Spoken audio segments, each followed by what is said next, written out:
There's something many people over 70 never hear during a routine medical visit. Just because a test can be done does not always mean it should be done. Let me explain what I mean. Imagine someone in their mid-70s. They feel fine. They're active. They enjoy their daily routine. They sleep reasonably well. Maybe they spend time with family, work in the garden, go for walks, or still drive themselves everywhere. Then during a regular appointment, a doctor says something simple. Let's run a few extra tests just to be careful. That sounds responsible, safe, sensible. But sometimes those extra tests uncover tiny abnormalities that were never going to cause problems in the first place. And once something appears on a scan or report, it often leads to more testing, more appointments, more procedures, and sometimes complications that can completely change a person's quality of life. Today, I want to walk through 5 medical checkups that many adults over 70 may want to discuss more carefully with their doctor before automatically agreeing to them. This is not about avoiding healthcare. It's not about ignoring symptoms. And it's definitely not about fear. It's about understanding how the balance between benefit and risk changes with age. Because after 70, the goal is no longer simply finding more things. The goal is protecting your independence, your energy, your mobility, and your ability to enjoy life. And that changes the conversation completely. Before we begin, let me know where you're watching from today. I always enjoy seeing how many people from around the world are part of this community. Now, before we go through the 5 checkups, there's one idea I want you to keep in mind the entire time. When people are younger, many screening tests offer clear long-term benefits. Detecting a condition early may prevent serious problems decades later. But after 70, several things change. First, many conditions discovered through routine screening grow extremely slowly and may never actually affect daily life. Second, the body becomes less tolerant of invasive procedures and aggressive treatments. And third, one small finding often leads to what many experts call the medical cascade. One test leads to another, then a specialist visit, then a biopsy, then a procedure, then side effects or complications. And suddenly, someone who originally felt perfectly healthy is dealing with stress, fatigue, recovery time, and constant medical appointments. That's why these conversations matter. So let's begin with checkup number 1, routine colonoscopy after age 75.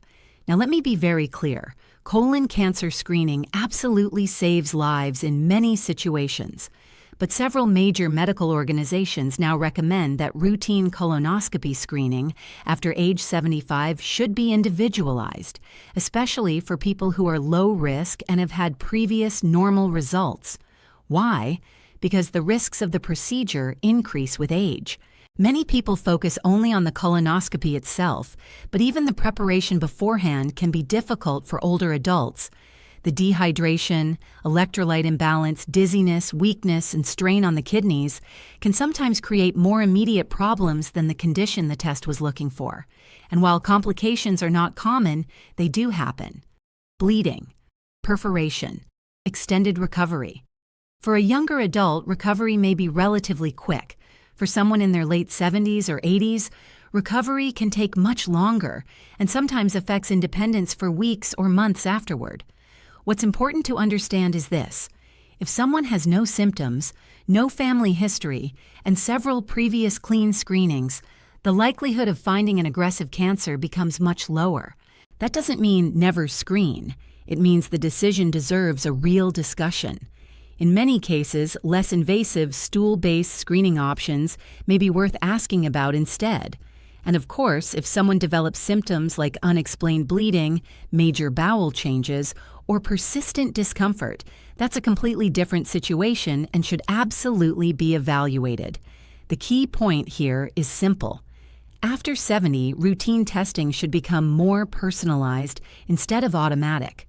Now let's move to checkup number 2, aggressive cancer screening in low-risk adults.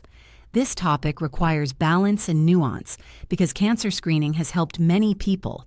But modern imaging technology is now so sensitive that it can detect extremely small abnormalities that may never actually become dangerous during a person's lifetime.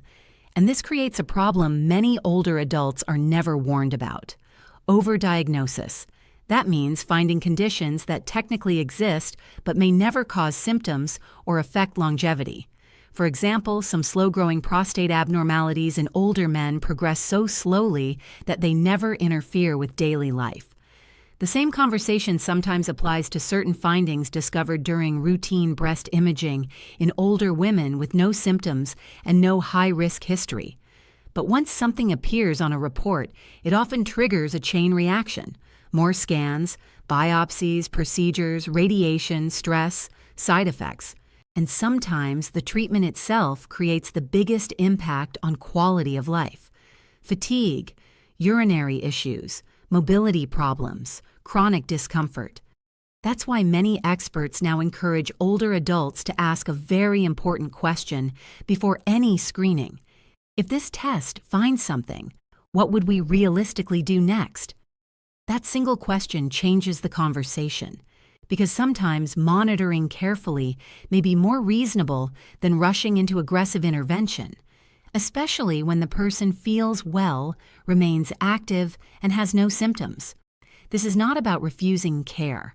It's about making sure the treatment path truly matches the person's age, goals, health status, and quality of life priorities.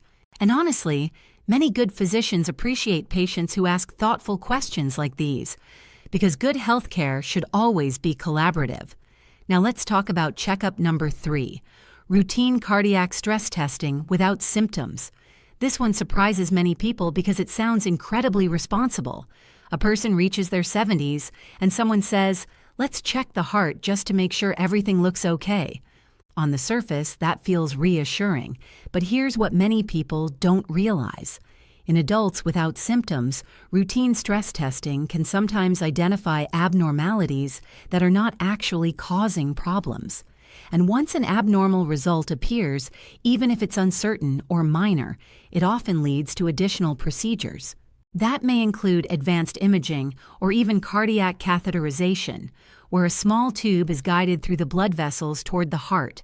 Now, these procedures absolutely have an important place in medicine when someone has genuine symptoms: chest pain, shortness of breath during activity, fainting, exercise intolerance. Those situations deserve attention.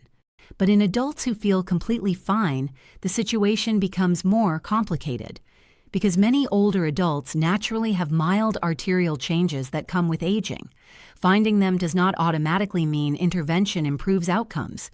In fact, several major studies have shown that in stable patients without serious symptoms, medication management, walking regularly, improving sleep, controlling blood pressure, and staying active can often be just as effective as more invasive approaches.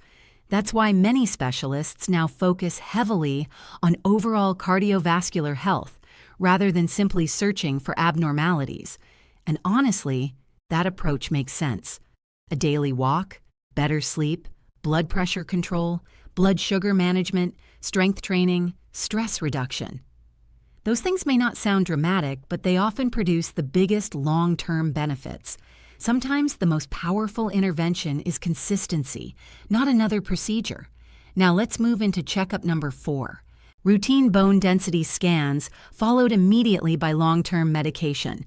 This is another topic where balance matters. Bone health absolutely becomes important as we age. Falls can seriously affect mobility and independence. But one concern many experts discuss today is the automatic pathway that sometimes follows a routine bone density scan. Low score equals medication, immediately, without enough conversation about the full picture. Some medications used for bone health may be appropriate for certain individuals, especially people with previous fractures or very high fracture risk. But long-term use can also carry important considerations that many patients are not fully informed about up front. And here's something especially important. The most effective strategy for preventing serious fractures is often not medication alone. It's fall prevention. That includes improving balance, maintaining leg strength, making the home safer, checking vision regularly, reviewing medications that cause dizziness, staying physically active, and getting adequate nutrition and protein. Research on balance-focused activities like Tai Chi has shown remarkably positive results in reducing fall risk in older adults. And when you think about it, preventing the fall itself often matters more than simply reacting to bone density numbers. This is why it's so important to ask, what is my actual fracture risk? What are the benefits of this medication for someone my age? And what non-medication strategies could help me just as much? Those are smart questions, and they help shift healthcare away from automatic treatment and toward individualized care. Now let's talk about checkup number 5, routine carotid artery ultrasound screening in people without symptoms. This is one many people have never even heard about. The carotid arteries are major blood vessels in the neck that supply blood to the brain. Sometimes doctors order ultrasounds to look for narrowing or plaque buildup. Again, the logic sounds reasonable. Find narrowing early, fix it early, prevent future problems. But here's where the conversation becomes more complicated. Many adults over 70 have some degree of plaque buildup that remains stable for years and never causes symptoms. And once screening identifies narrowing, it may lead to invasive procedures that also carry risks. That's why several medical organizations do not recommend routine carotid screening for adults who have no symptoms at all. No sudden weakness, no speech difficulty, no temporary vision loss, no neurological symptoms. Because in asymptomatic individuals, the risks of intervention may outweigh the benefit. Instead, experts often emphasize focusing on the biggest stroke prevention factors that truly matter: controlling blood pressure, managing diabetes carefully, staying physically active, avoiding smoking, maintaining heart rhythm health, sleeping well, reducing chronic inflammation through lifestyle habits. These daily factors influence long-term brain and vascular health far more consistently than many people realize. Now, before we finish, I want to give you something practical. 5 questions to ask before agreeing to any screening test after 70. These questions can completely change the quality of the conversation you have with your doctor. Question 1. What are the possible downsides or risks of this test for someone my age? Question 2. If this test finds something, what would the next steps realistically look like? Question 3. Would treatment improve my quality of life or simply identify more findings? Question 4. Is monitoring the situation an option instead of immediate intervention? And question 5. What lifestyle changes would provide the biggest benefit for my long-term health?